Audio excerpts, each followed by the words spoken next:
So I think I'm going to go ahead and get started. It's 10 after 4.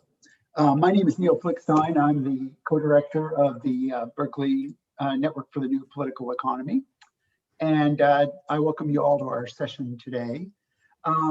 Today, our session will be organized by Jesse Rodenbiker, who is the Atkinson Postdoctoral Research Fellow in Sustainability, Cornell University, with the Department of Natural Resources and the Environment.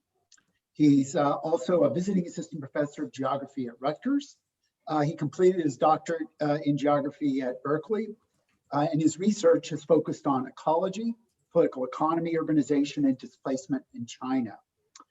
He's currently working on a book manuscript for Cornell University Press entitled Ecological States, Politics of Green Urbanization and Sustainable Development in China for Cornell University Press. Jesse, the floor is yours. Thanks so much, Professor Flickstein, for the introduction, and thank you, Professor Vogel and the Network for a New Political Economy for the invitation to serve as a moderator for the panel discussion today. It's really great to be back at UC Berkeley, even if UC Berkeley is in this virtual space. We're very fortunate to have gathered an interdisciplinary group of leading scholars to discuss the Chinese case as a puzzle for political economy. We have from the UC Berkeley Department of Geography, Professor You-tien Hsing, from the UC Berkeley Department of Economics and Political Science, Professor Gerard Roland, and from the University of Michigan Department of Political Science, Professor Yuen. The panel will proceed as follows. Panelists, in the order that I just introduced them, will reflect on the following questions. What are the strengths and weaknesses of the prevalent paradigms in each of your respective disciplines for the study of political economy of China? And remember, these are geography, economics, and political science. What can scholars in these disciplines learn from each other? And how does the Chinese case press us to rethink our models of political economy?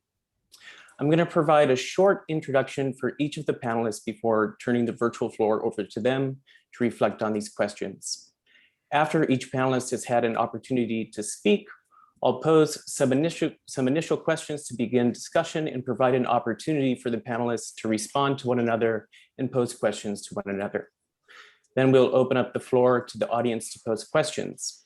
So if you think of questions during the presentations, feel free to type them into the chat window, and I will call on audience members in the order that I see them coming up in the chat window. So first up, we have Professor You-tien Hsing. Dr. You-tien Hsing is Professor of Geography at the University of California, Berkeley. She's the chair of UC Berkeley's Global Studies program and Pamela F. Fong Distinguished Chair in China Studies.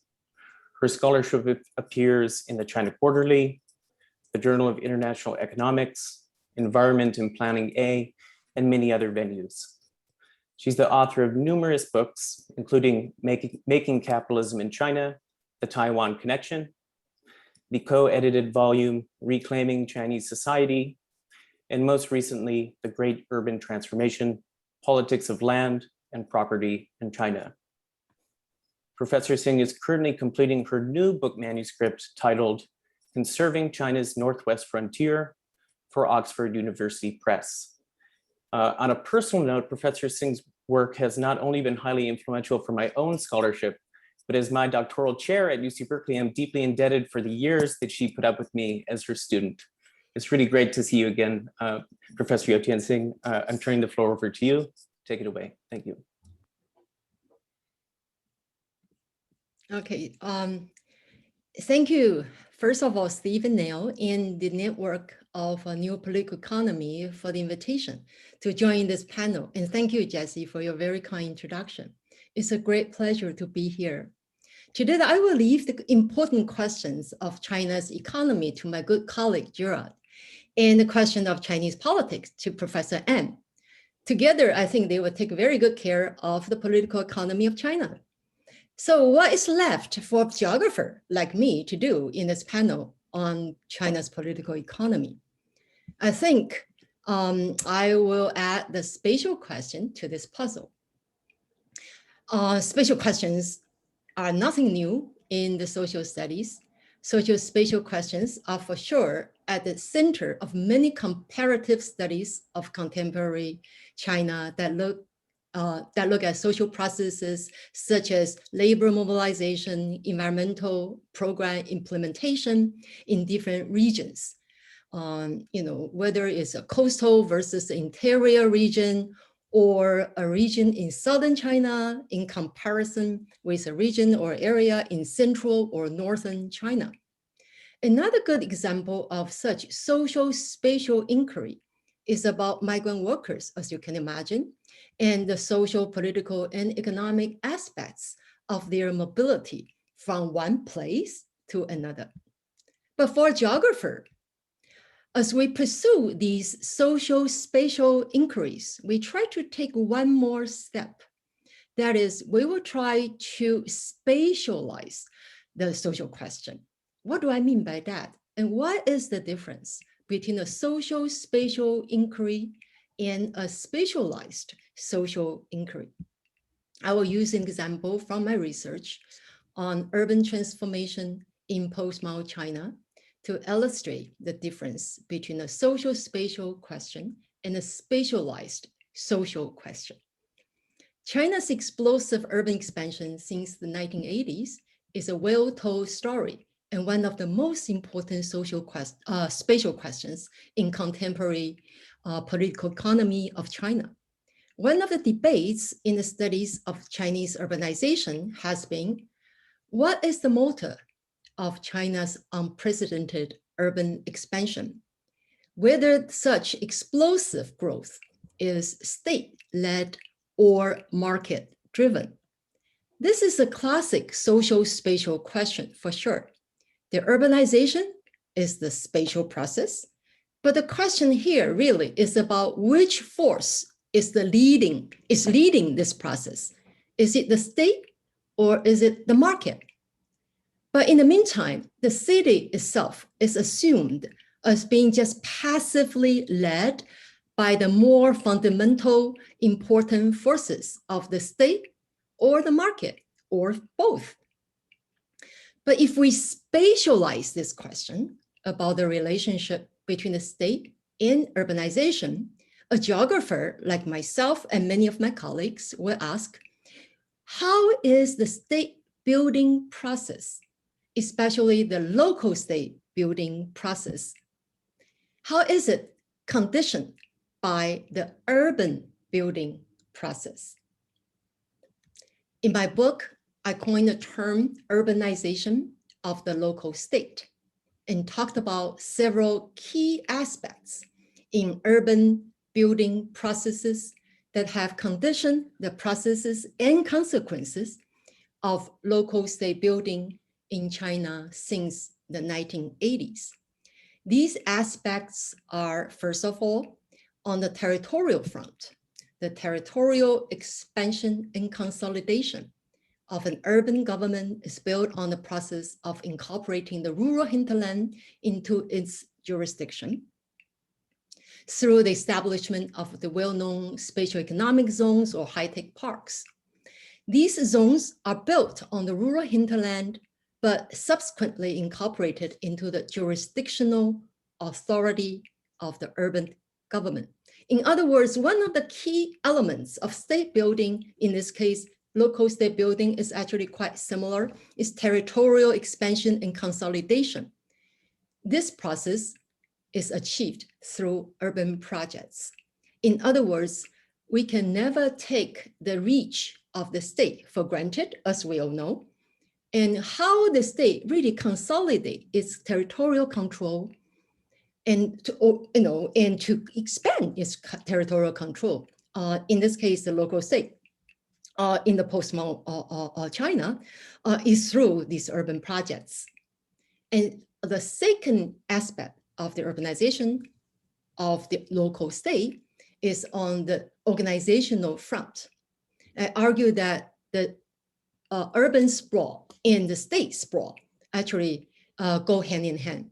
The expansion of local state bureaucracy is achieved largely through the expansion of urban construction-related state agencies, either by establishing an entirely new bureaucracy like a new district government that is transformed from a spatial economic zone administration and subsequently placed under the organizational authority of municipal government, or the local state bureaucracy could be expanded by adding new branches, new divisions, or new staff to the existing bureaus, directly or indirectly in charge of urban construction, planning, land use regulation agencies, or 城管for that matter, city management, and to deal with the rapidly increasing number in territory of construction projects that need to be reviewed, supervised, managed, and licensed in terms of construction projects. Urban construction related agencies have been among the fastest growing bureaucracies in the last 3 decades of the 20th century, way into the early 21st century. And it's still going on in the interior areas where I study right now. Thirdly, on the public finance front, the land-based local state finance in China has been well studied, especially in the context in which property tax and income tax is low or negligible. The Chinese answer to the property and income tax and its relationship with public finance is answered by its state land ownership and the control of land lease sales revenue by the local state. During the era of urban construction boom, land lease sales alone had contributed 20 to 50% of local revenues, especially in the late 1990s and 2000s. Not to mention the government-owned and managed development companies that until the late 2000s have played the dominant role in the real estate sector. It's not that all these urban projects are profitable, mind you, a lot of them were not. But whether the development projects are successful or not is only part of the question. The more important thing is the land requisitioned for the projects could be used as a collateral to get bank loans, and which then finance the local government in that way. And last but not the least, in these different aspects of urbanization of the local state, as an example to show how we spatialize social inquiry, is the fact that urban projects can build the local state, but a failed urban project, which there are many, could unbuild the local state. In the 1990s and 2000s, many of the urban projects experienced broken cash flows and consequently abandoned in the midst of their construction. This is when you see many skeleton buildings left in the unfinished. This is so-called 烂尾楼, rotten tail buildings. When important projects failed and ended being a rotten tail building, like many of them that I'm sure you have seen when you travel to China, the leader officials behind them are often questioned about conflict of interest or being investigated for corruption. These investigations sometimes lead to demotions, dismissal, and so on. In other cases, leader officials of the urban government were brought down because of illicit land lease sales, unauthorized land use conversion from farmland to commercial projects, or illicit collaboration between the financial institutions and local government leaders, or because of large-scale social protests triggered by illicit land grabs and undelivered compensation for the land, hence creating the problem of social instability, a big concern for the central government, and therefore the demotion and dismissal of these government leaders. In the 1990s and 2000s, urban and land-related corruption was among the top of all forms of corruptions and demotion cases. In short, when successful urban projects could help to build the local state, the failed local urban projects could also unbuild the local state. So to recap my story of urbanization of the local state, as an example to demonstrate how we geographers spatialize social inquiries. I listed several things. Territorially, the local state is built through urban jurisdictional expansion and consolidation. And organizationally, the expansion of urban government bureaucracy is built on expanded urban construction management. And financially, urban state finance is heavily dependent on land acquisition for urban development. And finally, the successful urban project could build the local state, upgrade its jurisdictional ranks, and help the leader to move up the bureaucratic ladder. But a failed urban project could do the total opposite. Back to our question of what is a spatialized social inquiry then? As a geographer's contribution to the study of political economy of China today, in the case of urbanization of the local state, we do not see the process of urbanization as being passively led by the state, and we do not see the city or any type of space as a mere container that only reflects a more fundamental and decisive force such as the state. A geographer's way to spatialize the social inquiry is to examine the active role of spatial processes, such as urbanization, that shape the social, political, and economic process. Thank you.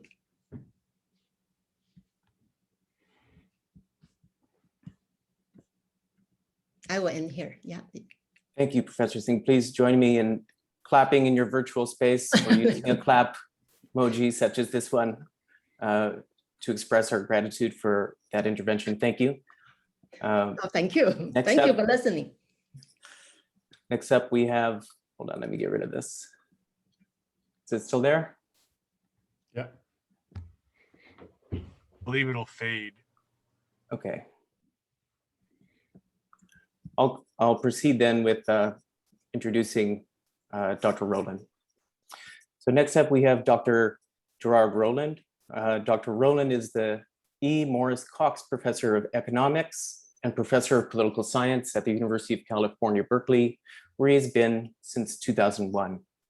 He's received many honors, including an honorary professorship from the Renmin University of China in Beijing in 2002. He's the author of over 150 journal articles, chapters in books, and has been published in leading economics journals on topics of transition, political economy, culture, and comparative economics. He wrote the leading graduate textbook, Transition and Economics, published in 2000 at MIT Press, and it's been translated into various languages, including Chinese and Russian. He co-organized with Olivier Blanchard a Nobel Symposium on Transition Economics in 1999.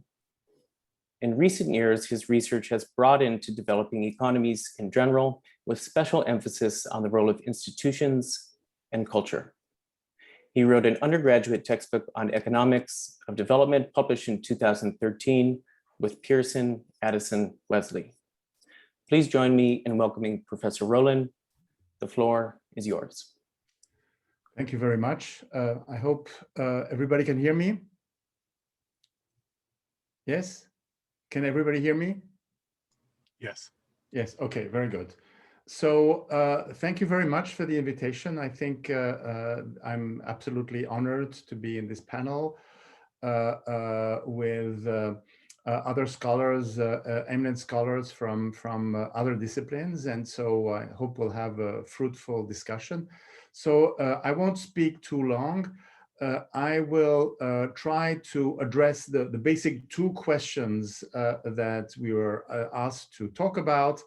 That is the puzzle raised by China's political economy and what can scholars from different disciplines learn from each other. So let me start with the first one. If we look at the some important things that have been happened in economics in the last sort of 20, 30 years, one very important theme is the link between institutions and growth.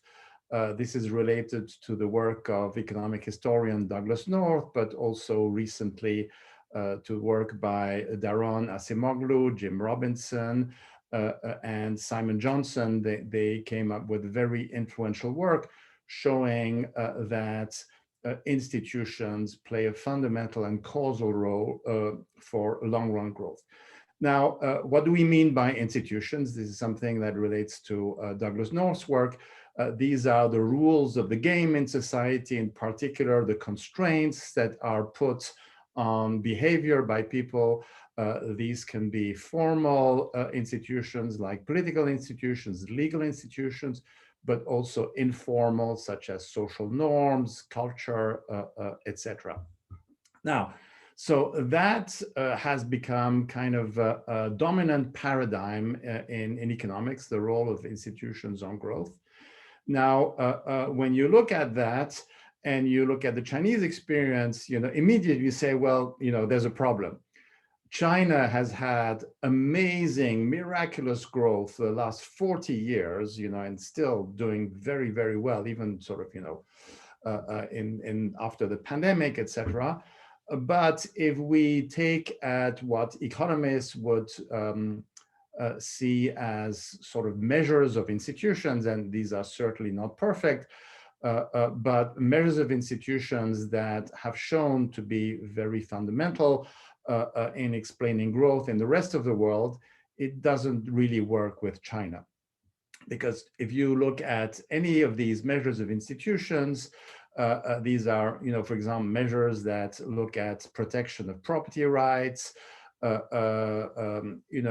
absence of expropriation by the state and things like that. I'm not going to give a whole list, but China scores very badly. China scores very badly. China also scores very badly on corruption. That has also to do with governance. And so there are different answers. People could say, well, in the long run, if you look at these very long run regressions over hundreds of years, and if you look at China's institutions and their income per capita, it's not really an outlier, which is true. I've looked at this. I've also looked at the effect of culture on long run growth. China is not an outlier. But clearly, if you look at what happened in the last 40 years, and this growth is going to continue, even though China's GDP per capita is still probably like, a third of that of the US, the GDP as itself is really on par with the US or with the EU. And so you can't just answer that by saying, well, we'll wait, we'll see what's going to happen. And so people who have studied the Chinese case forget, the cross-sectional regressions, etc. In general, the consensus, at least among economists, is that the reason for China's growth, miraculous growth, has actually to do with the Communist Party. It's not the case that the Communist Party decided we're going to have a market economy and we're going to step back. We're going to have some laissez-faire and we're going to let the market do it. So at least the consensus among researchers is that there are two particular characteristics of China's institutions, and they're related to the state institutions. One is the role of meritocracy. That is, when Deng Xiaoping started the reforms, the idea was they were told to officials, whoever is going to show the highest growth performance will have the fastest promotion inside the party state apparatus. So people call that meritocracy. There's been a lot of research on that. And that's one element, essentially incentives for promotion. And so people were told, so if you manage to get faster growth than others, it's a kind of yardstick competition, you'll be promoted. That's number one, very strong incentive inside the Chinese system. Number two is really the role of decentralization. Certainly for the first 15 years of reform, there was very strong fiscal decentralization.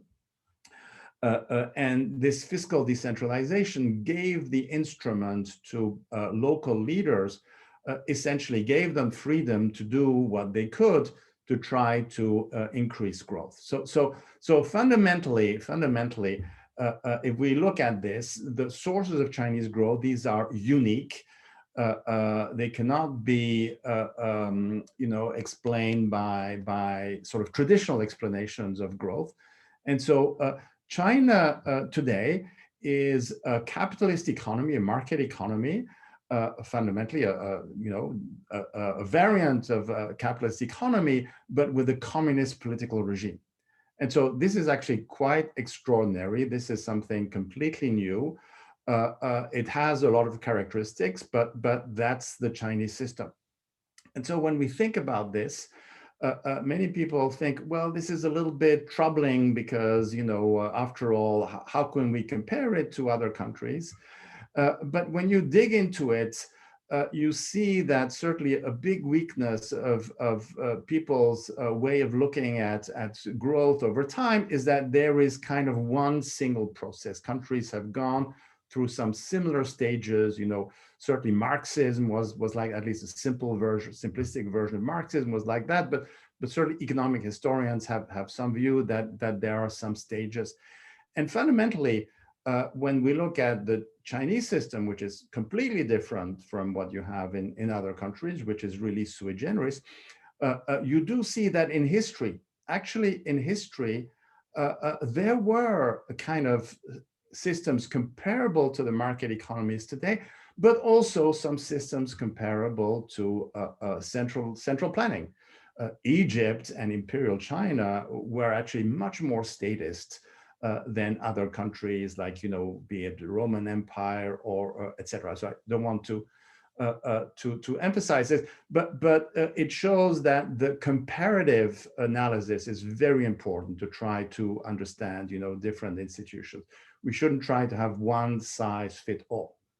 Now, let me talk a little bit about the communication with other disciplines. There's not much, really, there's not much. I think that has to do with the incentives of, different departments. When you're a young scholar, you're told by senior scholars what you have to do to succeed, and then you go there. And it's only when you're more senior that you have the freedom, at least, to talk with people across disciplines. But sometimes, there are possible fruitful collaborations, but in general, there are a lot of straitjackets. So if I see, for example, the work by Yuen, I've read her second book, not the first one, but I know a little bit the theme. There are a lot of parallel ideas in research, and so for example, on the role of corruption in crony capitalism in China, etc. But a lot of this is really done in parallel. That's the negative part. On the positive side, it's also true that with the evolution of empirical work, more data, etc., there is more understanding between the disciplines. But I think there's a long way to go, and certainly economists have tended to be imperialistic relative to other disciplines. And I think we all have to learn from each other and have more conversations like the one we're having today. Thank you.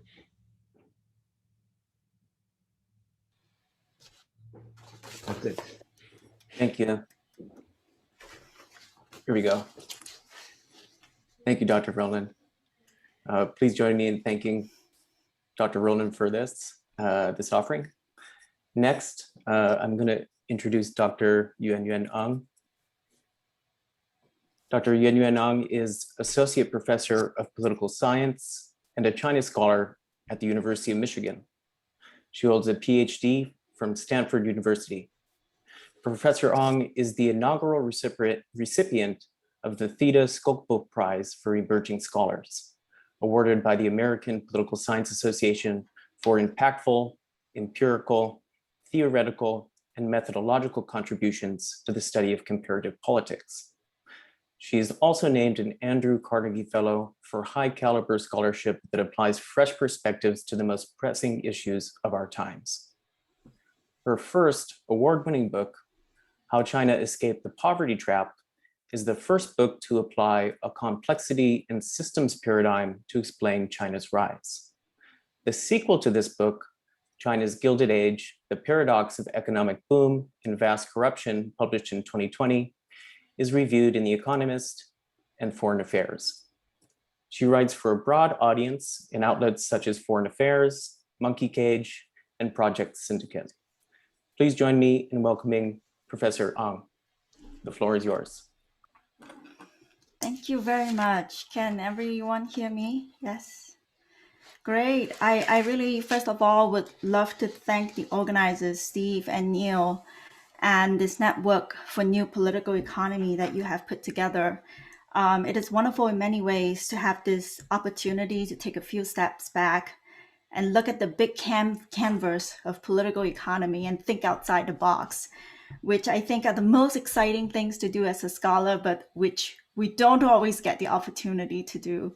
So I really want to thank you for that. And it's also a real privilege to be part of this panel with esteemed colleagues from economics and geography.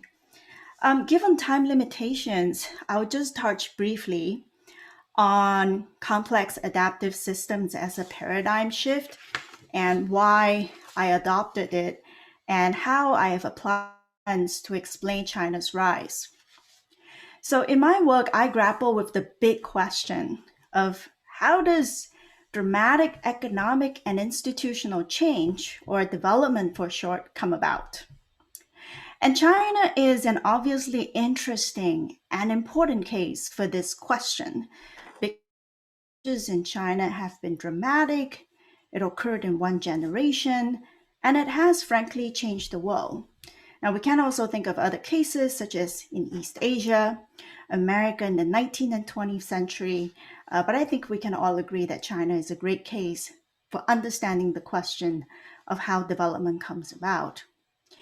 And if you think about the conventional approaches in political economy, there are several fundamental features, and I'm just going to highlight two of them. The first feature is that the conventional approach in political economy focuses on one particular variable. Sometimes maybe two or three, but it's centered on one particular variable. So that you pick the variable that you like. Could be historical legacies, institutions, policies, the role of the state, and so forth. Okay? And then you tell a narrative based on that one variable, or you test it in a regression. And then the second feature of the conventional approach is the linear causal logic. So the best example is good institutions lead to economic growth. Right? As Gerard had mentioned, this has become the dominant paradigm in political economy. Now, these two features work very well for certain types of questions. The more micro your question, the better. They also work well for medium-sized questions. But the problem is when you are trying to grapple with really big development, modernization, and peace, and so forth, these conventional paradigm is not so useful because it's reductionist. And when it comes to big questions, it becomes overly reductionist. And I argue that by doing so, it often misses out on really important patterns and findings. So as an alternative, what I did in my work is that I've applied a complexity lens to explain China's rise. And when I say complexity, this is an interdisciplinary field that I have borrowed from the natural sciences, and I've applied it to the study of development and governance. To be complex means that I accept the fact that development is a multidimensional and non-linear process. And in order to make sense of this, I don't try to reduce it into something that it is not, i.e., it is not a mechanical entity. And instead, what I try to do is to develop the concepts and the methods to explain such a complex process. And in doing so, I arrive at new and surprising findings about how development actually happens. So let me give an example from a classic question in political economy. Is it good, strong institutions that leads to economic growth, or vice versa? Right, so in order to answer this question, I spent about a year doing nothing but reading.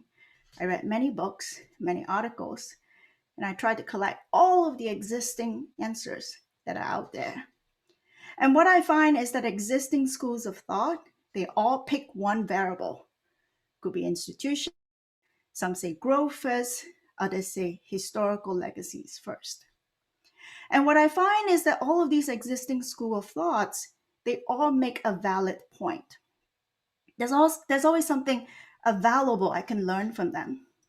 But they all run into a dead end because the outcome is also the cause in development.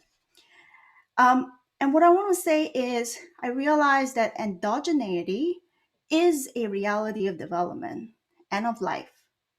And we need, as social scientists, to try to understand that endogeneity instead of trying to treat it as a problem, as an inconvenience in our theories, right? So my approach is, let's begin with the starting point, that institutions and the economy are interdependent.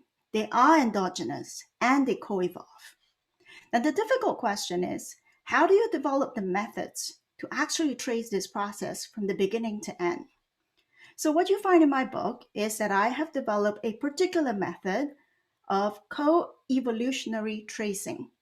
What I do is that I take a given time period, I lay out the changes that occur in parallel domains. So it could be the economy and property rights regime. Then I posit and find evidence for plausible causal links in changes that occur between the two domains. And finally, I conduct micro-level tests on particular links in a multi-step process. So it's a very time-consuming, exhaustive process, but I think it pays off because when you conduct the analysis in this way, I made three major findings. My first major finding is that I realized that it's not any one variable that explains this whole process. Rather, different variables and different institutional forms are salient at different stages of development. So let me give one example from my analysis of one county in China. A county in China is a small place, about 100,000 people. And yet, even in this small corner in China, what you find is that over the course of 35 years, different China models have emerged and evolved at different stages of development. And why is that? Because different models were a good fit at different times. Or take my analysis of bureaucratic qualities. I find that earlier on, non-Weberian qualities were actually useful for growth promotion. But later on, these same qualities were not a good fit. So that's one. My second finding is that market building institutions are not the same as market preserving institutions. In other words, the institutions that you need to help markets take off are qualitatively different from the ones that later evolve and sustain mature markets. So to get back to Gerard's comment about institutions leading to growth, these existing theories are about market preserving institutions. They're the theories of rich countries. Market building institutions, on the other hand, will likely be unorthodox and even wacky, and China happens to have lots of examples. And part of the reason is that China is not afraid of doing things its own way. And then my third finding is when you see all of this adaptive activity bubbling up from the ground in China, which is supposed to be a communist authoritarian regime, you have to ask the question, what enables it? So that led me to an even bigger question about the institutional mechanisms that enable adaptive governance in China. And this goes beyond just incentives. And I think it also connects to the developmental state literature, which is an important strand of literature in political. The developmental state literature basically posits that an activist state is very important for accelerating the processes of industrial growth. And there's no doubt that China has certain classic developmental features. Namely, it has chosen economic growth as a national goal. There are close state-business ties, and you see extensive state investment in infrastructure. Nevertheless, China is also unusual as a developmental state. First of all, as Gerald pointed out, it is highly decentralized. Second of all, China does not fit the typical Weberian model of how we think a developmental state should operate and should look like. So for example, in my second book, I argue that China is actually not a meritocracy. It's a corrupt meritocracy. Corruption is actually part and parcel of allowing an official to perform, right? And then the third special feature of China as a developmental state is that it is highly adaptive and experimental. And this is something that you don't see as much in the classic development states, such as in Japan and in South Korea. So in summary, coming back to Steve's big question, how should we rethink models in political economy? I would highlight 3 points. The first is I would question the focus on one particular variable. I think in non-complex situations that works really well, but we need to develop new methods to explain the interaction of multiple variables over time if we are grappling with a big outcome. And the second, I would say we need to question linear causal thinking because endogeneity is a fact of political economy. We need to develop theories and cases to explain endogeneity rather than trying to make it go away so that it fits our theories. And thirdly, I would say we need to take adaptation seriously.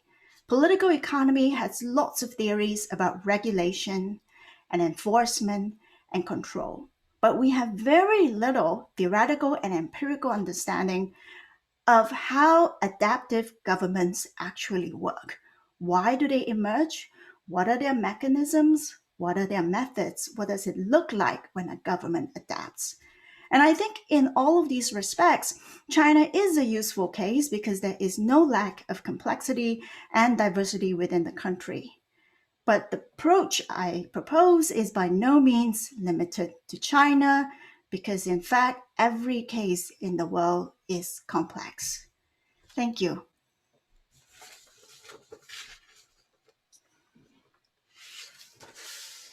Thank you very much for your offering, Professor Hong, and thank you all for sharing these insights from your fascinating work. I think we have a really great opportunity today to, and this is kind of harkening back to one of Gerard's points, to bring an interdisciplinary group of people here to reflect on the different methods in which they use. So I want to pose a few questions to start the discussion before opening up to questions from the audience, and the panelists can choose any one of these to respond to. So we've heard some really fascinating accounts about spatializing the political economy question, thinking about historical comparative analyses of meritocracy and institutions, thinking with complex adaptive systems. And just to begin discussion, I want to invite each of the panelists to reflect a bit about one another's approaches to the study of political economy. What are some of the strengths that you see perhaps in some of your colleagues' approaches? How might approaches developed in one another's disciplines contribute to filling in some of the blind spots, or potentially addressing some of the limitations within your own discipline, or perhaps contributing to a more kind of interdisciplinary approach to political economy? So that's one kind of set of questions. Second set of questions. I would invite panelists to reflect on the problem of theorizing a national political economy from local places. So we're thinking here about questions of China's political economy. a country with the world's largest population, and a great deal of variability across regions. So of course, it's impossible to see the whole without the sum of its parts, but there's always a challenge of building this holistic picture of a national level political economy from the sum of its parts. So here, this is a question about asking about your own respective approaches to China's political economy and how your approaches can account for regional variability and account for particularities. And then third, finally, in addition to fielding any of these questions that you like, I would invite the panelists to respond to one another's comments and raise questions for one another. I think, as Dr. Roland mentioned, it's a rare opportunity to be able to try to think across these different paradigms. And again, addressing the audience, please feel free to write your questions in the chat as they come up. After the panelists have a chance to respond and to post questions to one another, I'll call on audience members in the order that I see the questions in the chat. So feel free to post them in there. And if you prefer, you can just say, I have a question, and I will see that in the chat and call you in the order that they come up. Okay, I will turn the floor over to whoever would like to speak first.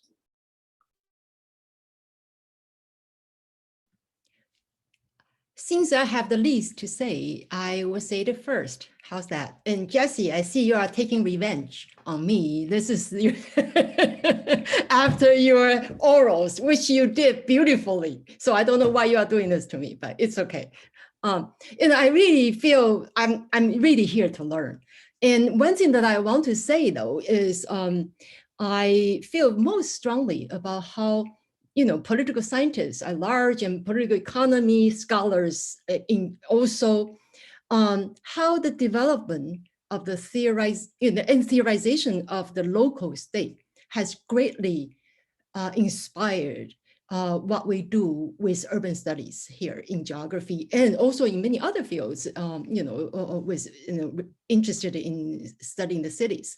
The local state is no longer through the development of all these studies on China's local states and is taking all sorts of initiatives, corruptive or not, developmental or not. We really learn a great deal from people study the political economy of local state, and in terms of how it's no longer just a crisis manager. It's no longer just a quote unquote agent to the state at the central level.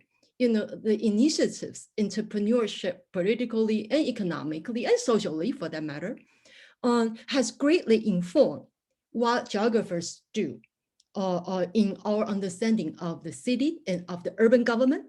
So that's one great thing that I have learned. I'm trying to keep up with all this wonderful literature on that front. And so, so that's one aspect. Jesse, did I answer any of your questions? I did. Okay, great. So I will stop there.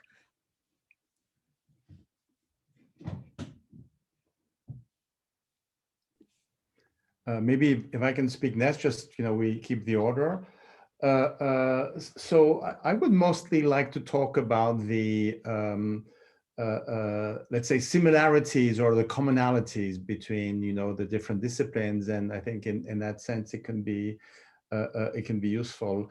What Professor Hsing talked about in the, spatial social structure, I think is very important, and we can certainly learn a lot on this. There is a complementarity, of course, with the public finance aspects that after the '94 fiscal reforms, local governments were really starved of funds, and this led many entrepreneurially to start to essentially launch into development, which led to urbanization, which led to social revolts, etc.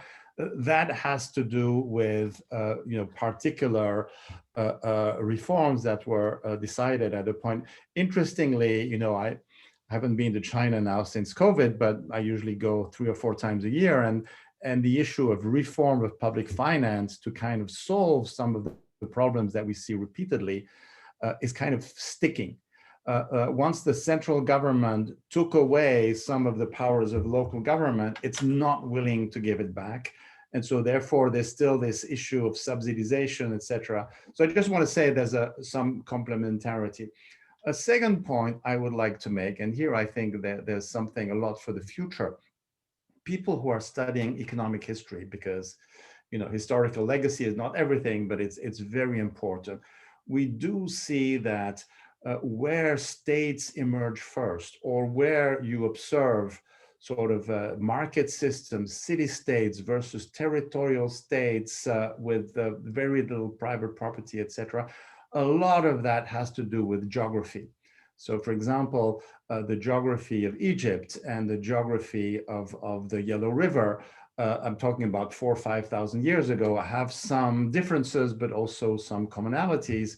And when people study why, let's say, why is China such a large state compared to Europe?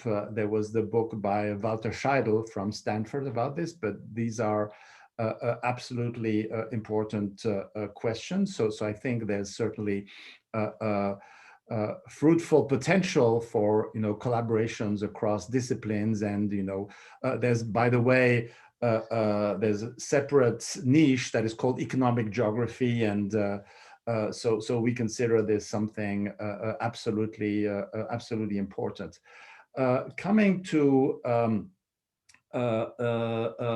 political science, I think there's obviously there's a lot here. When Professor Ang talks about complexity, I think this is a fundamental issue. Actually, it's actually fundamental. For example, if we want to understand the rise of populism and things like that, but also, of course, if we want to understand systems. The truth is that economists don't generally like to study economic systems, partly because it's very difficult. Everything is endogenous in a way. We know that everything is endogenous. It's very difficult to kind of be able to pick causal relations. And so most of my colleagues, they try to study more micro issues where it's much easier to indeed find some really solid causal relations. But there are still so many big questions. Again, when we think of why China has become so successful, what is the role of this communist regime in establishing this capitalist economy? Something that's very new. Just talking about the development of the state is not enough. There's this really specificity of China. And by the way, this is also important if we think of international relations, because to understand the specificity of China's system compared to others, if we try to make predictions about geopolitical ambitions or things like that, these things, I think, have to be studied. So, we can put different names. I mean, I think when we talk about endogeneity, we don't necessarily always mean the same thing by that. But I still think, there are opportunities to find common languages, and that can be fruitful.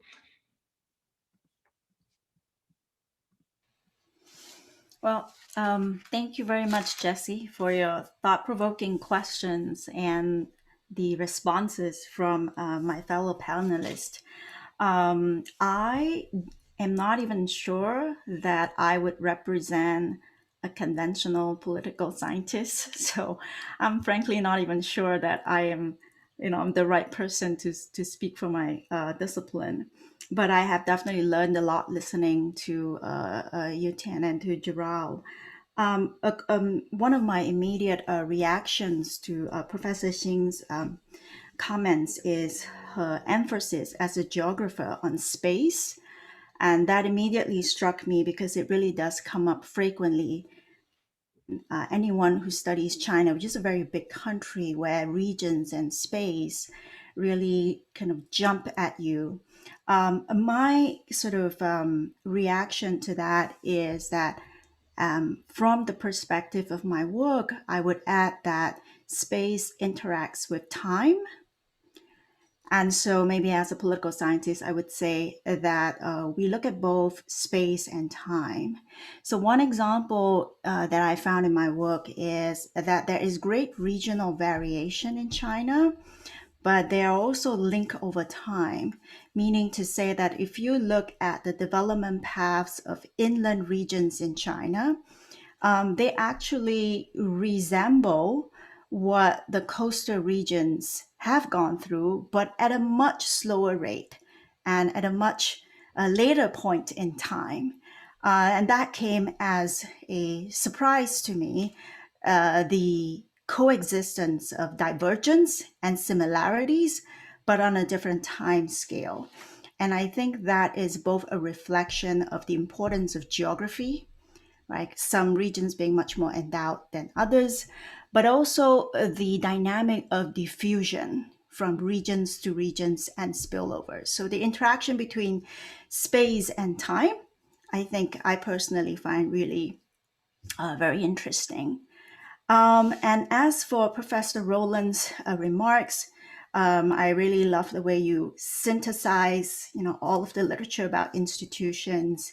And I think it's fair to say that political scientists have always learned from the economists and almost emulate the economists. And maybe some political scientists might disagree with me, but I think in general, political scientists have kind of followed the paradigm in economics. And so I'm less sure what economists would think about what your discipline might be able to learn from political science. I wanted to emphasize, though, that I have great respect for colleagues who work on micro questions and who pick variables and who choose to work on questions where endogeneity is not a big issue. And I think there are definitely many social problems where we do find these kinds of situations, and it's great that we are advancing methods in this realm. But if I were to take a step back, I think one of the problems in my discipline would be that the incentives are set up such that it really pays to look for the keys under the lamppost.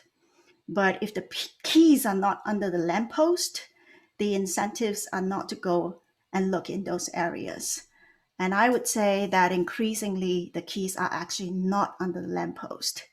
The big issues that matters to us today, which this network has explored, climate change, populism, all of the disruptions that are happening around us, none of these are issues where you can explain with one single variable, where endogeneity doesn't exist, where there is no interaction among multiple variables. So I think increasingly the things that matter all fall outside the lamppost. And so as dark as it is, we should make some attempt to develop the concepts and the methods to be able to explore these questions outside of the conventional toolbox that has already been extremely refined. Thank you. Thank you all. Before I open up to questions, I want to check and make sure and ask if any of the panelists have any additional comments or questions for one another. I just have a small follow-up after Professor An's comments and Gerard's comments. I wonder if it's most productive to look at interdisciplinary, cross-fertilization and all. So our disciplines are changing all the time. Like what Yuen said, she doesn't know if she represents really political scientists. I wonder if Gerard will say, if you represent, so who are the economists and who are the political scientists anyway? So, I certainly don't see myself as the person who will present geography, I as a geographer, but I try to make it sound bigger, anyway. So I wonder if we should really ask the question of questions, about issues. We talk about climate change, we talk about gender and race, we talk about institutions versus systems, we talk about development state and revisit that concept. So these are the questions, but these not necessarily build on any particular discipline. So that is a given, it's not disciplinarily bounded or, so yeah, so that's my comment. Yeah.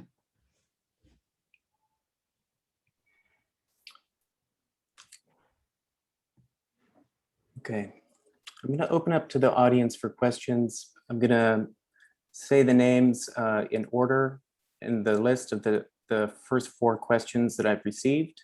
Again, if you're in the audience and you have questions, please type them to me in a personal message in the chat box, and I will add you to the queue.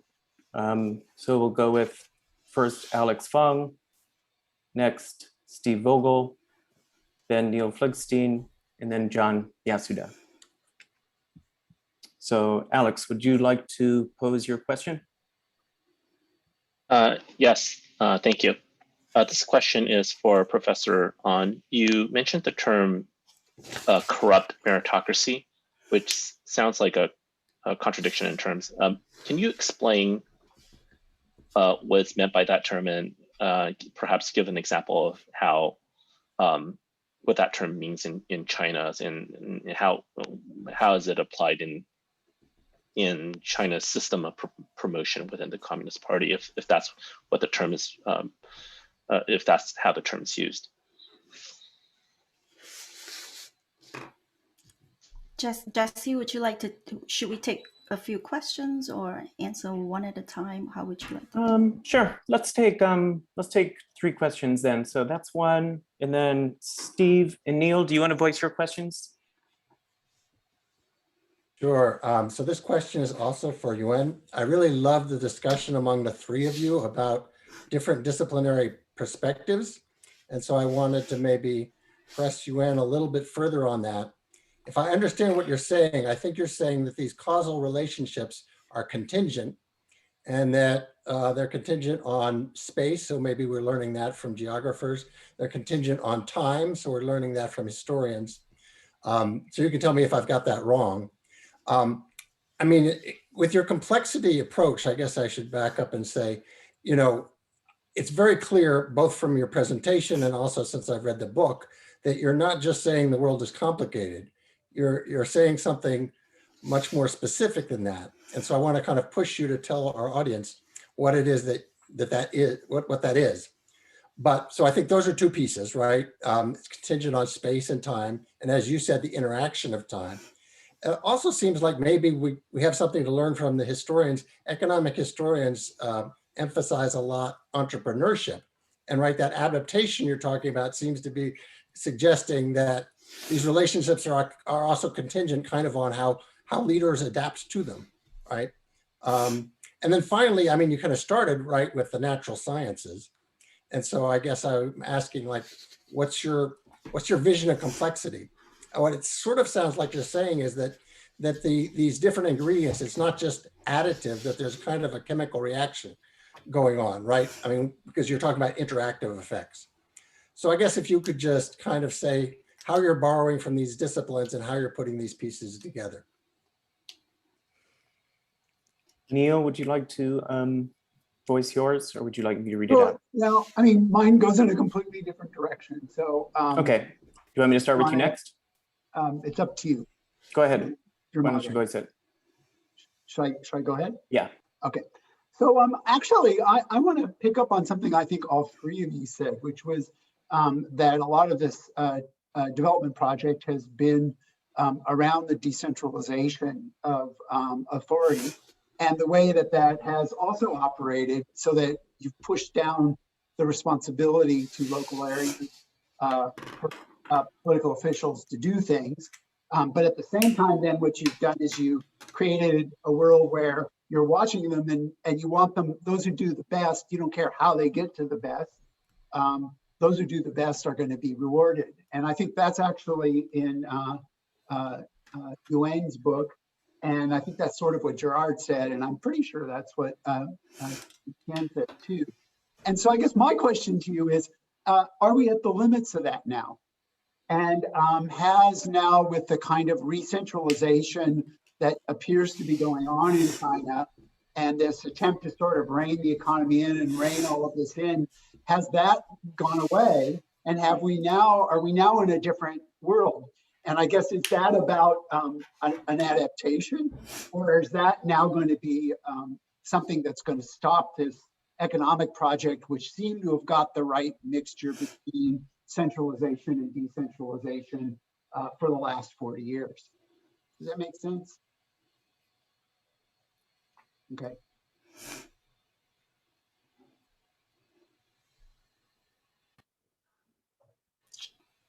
Jesse, should I go first? Sure. Well, thank you very much for these thought-provoking questions that I'm still processing in my head.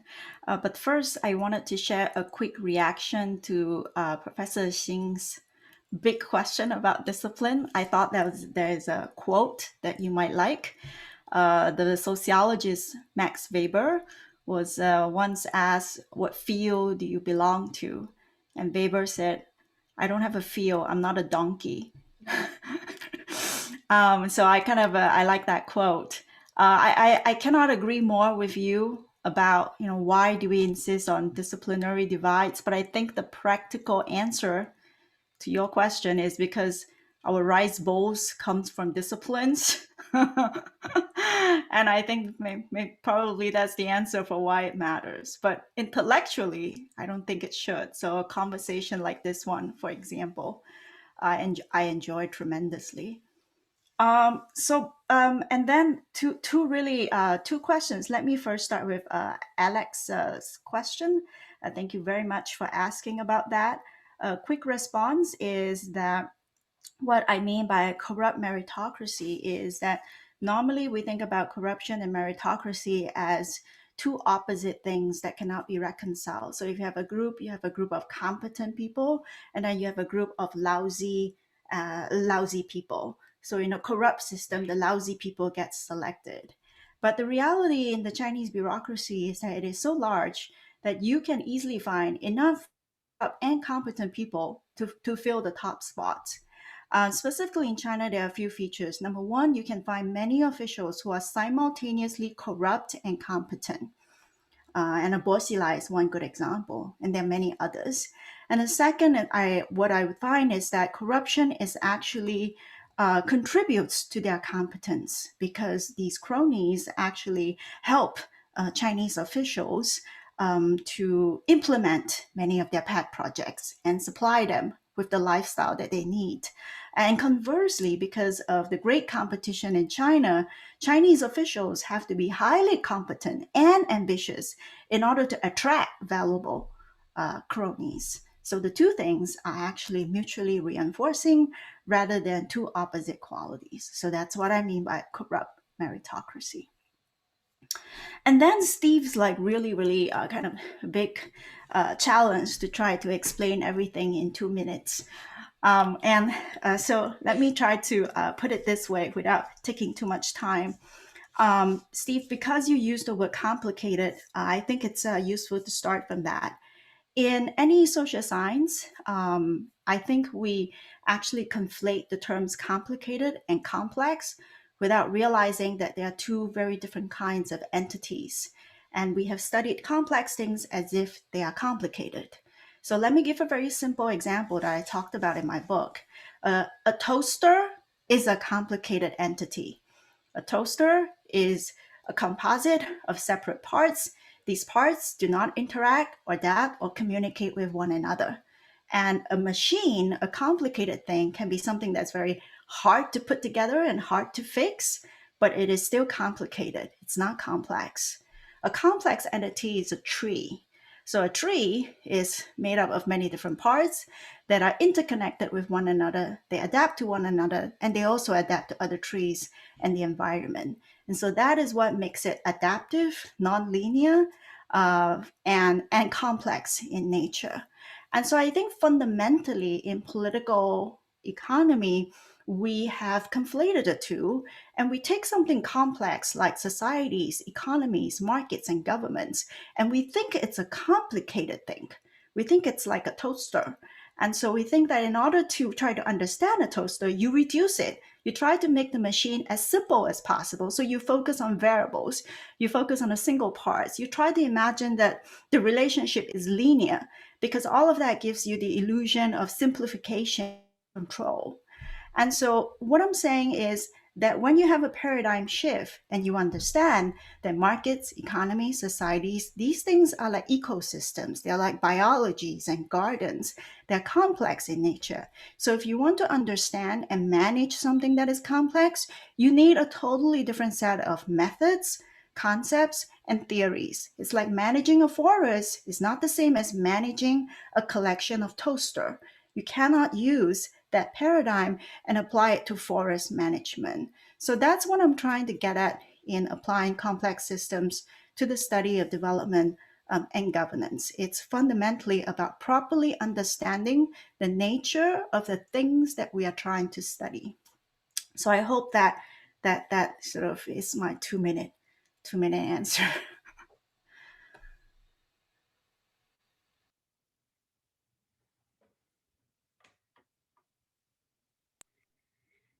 So maybe I should say something about decentralization, unless Professor Hsing wants to say something first. So yeah, Please go ahead.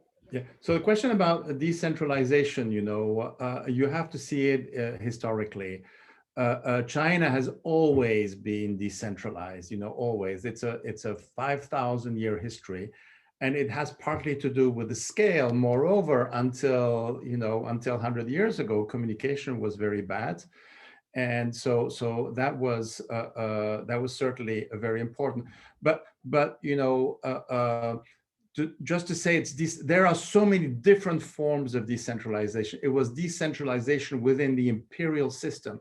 So you have to understand how the imperial system worked with the exam system that didn't start right away, with the role of clans, with the way the executive and the judiciary were kind of fused, which is something also very typically Chinese.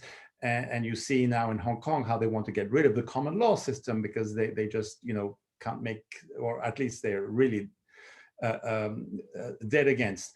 So there has been some centralization. Basically, this happened with the fiscal reform in 1994, but the country is just so vast. So it's very difficult to basically talk about tendencies. The other something that's somebody mentioned it already, experimentation has played a key role in China, and decentralization has made it easier. It's not just about the special economic zones, but when the household responsibility system was introduced, first you had in different provinces, the commune system completely collapsed and people went to there, but then the Communist Party said we should do something about it. And then they experimented in Sichuan province. That was Zhao Ziyan was actually the head there. And there are hundreds of examples that we can give, when they started laying off workers in the 90s in the SOEs, actually, millions and millions of people were laid off. How do you create a kind of unemployment system? There were 100 again different initiatives. So I can't really answer your question. Are we at the end of it? It's what I can say is that the current system, which is really this system led by the Communist Party, which is a Leninist party, it has retained the structure of a Leninist party. That, by the way, is an institutional import, is key of the Chinese system. And I don't see it changing anytime soon. If it changes, it will be under a big implosion or something like that, like what happened actually with some earlier dynasties, but it's very China specific.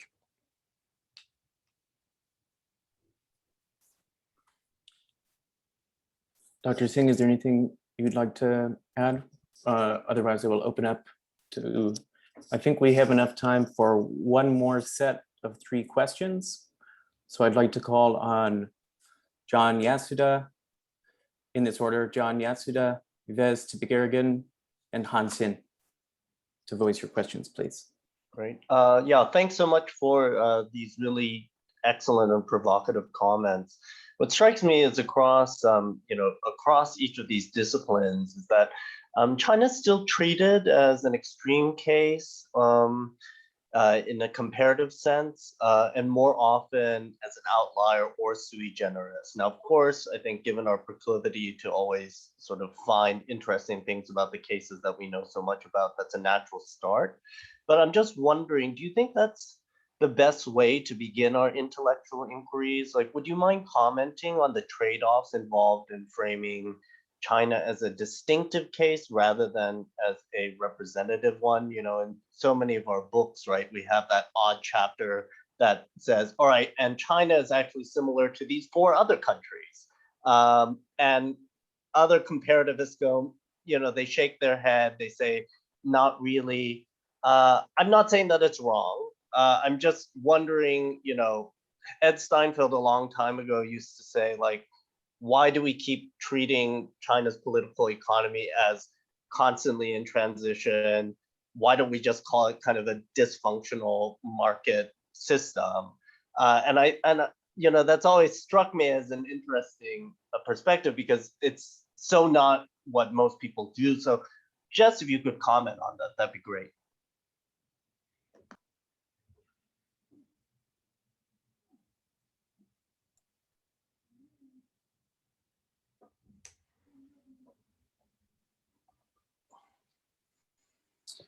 All right, I think I'm next. So thank you for having me. This has been fascinating. I'm joining you from UBC in Vancouver. And I wanted to come back to the discussion of Acemoglu and Robinson in the context of the new book by Klaus Mühlhahn, Making China Modern by Harvard. And he actually also uses the issue, the concepts of inclusive and exclusive institutions, looking both at economic and political institutions. And he studies that over 200 years since the Qing dynasty.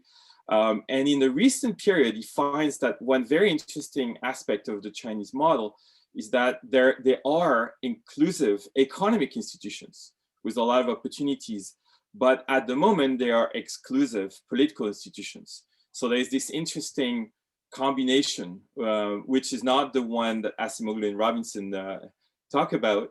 And he also notes that often the concern in political institutions of China has been to prevent or manage the squabbling, the internal infighting, that happened on the Yuan Shikai, on the Guomindang, et cetera, et cetera. And so if that's one key dimension, as opposed to being inclusive political institutions, then they're still functioning right now because they're somehow manage the conflicts among the different groups. But from that, observation, can we draw anything? And indeed, taking John Yasuda's spirit, is there maybe something bigger that we can learn that can be brought to revise the Acemoglu and Robinson model? And we can always remember that China is roughly a quarter, used to be a quarter of human GDP and population, and it's a quarter of maybe human history, economic history combined. So there's probably a lot to get from China to redefine models rather than treat it as an outlier. A little bonus question would be, we use, for VOC scholars, we used to puzzle about China because there are multiple models coexisting, and it's pretty unique, right? We had a private sector-based model in Zhejiang and Fujian. In Guangdong, we had an FDI-based model, very private-driven, very liberal, both actually Fujian, Zhejiang, and to some extent Guangdong. And then we had more state models in Shanghai or Chongqing with SOEs and the like. And somehow the interconnection between them was not well understood, and the dynamism they would get from each other. Are they parallel models? Do they interact with each other? Is there something to learn that we can learn for the VOC theories? So is this in the same spirit? Thank you. Hi, I think it's my turn now.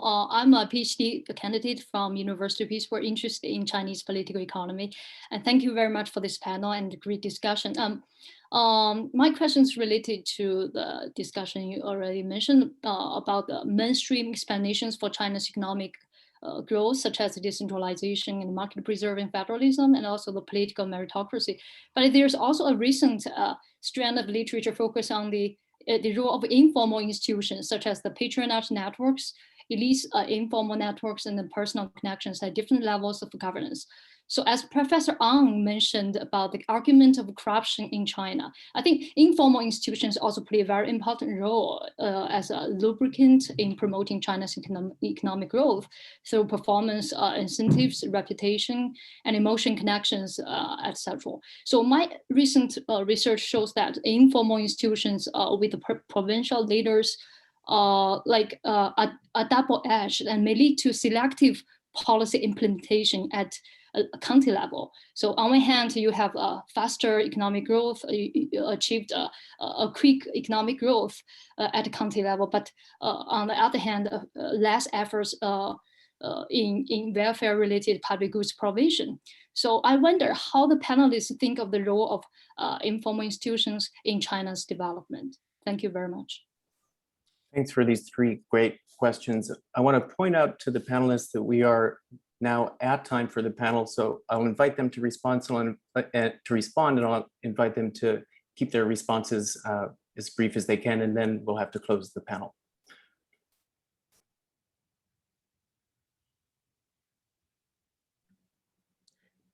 Can I just invite other panelists to go first? I think we are very limited by time. Okay, so maybe I following the order. Is China sui generis? Yes and no. Saying it's a dysfunctional system, I absolutely wouldn't agree with that. I mean, what do you mean by dysfunctional? The US is dysfunctional. What is not dysfunctional? But there are systemic complementarities. That's part of the coevolution that Professor Ang was talking about. And so I see nothing wrong about trying to really understand what is specific about China, and then we can see, are there other countries that are like that? So nothing against it. Trying to push China into the inclusive, exclusive scheme by Acemoglu and Robinson, I'm a bit skeptical because I'm not sure that their classification is necessarily the best to understand, human history. I understand it's useful, but precisely it doesn't necessarily work in the case of China. So I wouldn't necessarily use those categories. I think you understand much better China if you look at China's economic and political history, if you look at communism, if you look at the role of the Communist Party, the organization of the Communist Party, and the interaction with all this. So I think we should be, without prejudice. We're not forced to use other people's categories. Of course, they are interested if we use them, but I think we should try as social scientists to be as close as possible to a reality. I think, the versions of capitalism is very interesting literature. In economics, we have comparative economics that's is precisely looking at these different institutions. So it turns out that after studying China, I've been looking much more at economic history in the past, and I do see that the China's imperial system had other systems in the world that were very similar, be it the Egyptian Empire, the Inca Empire. And so by looking at sort of comparative economic history, we can better understand the world. Talking about informal institutions, they are certainly very, very important. And I don't only mean the Guanxi. I think if we look at a country's culture, the view of the world, what gives meaning to people's life, that is, values and beliefs, China is fundamentally a collectivist country. Confucianism is a very collectivist culture.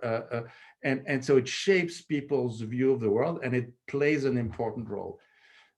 That is certainly very important about, many aspects. It's kind of a little bit the glue together.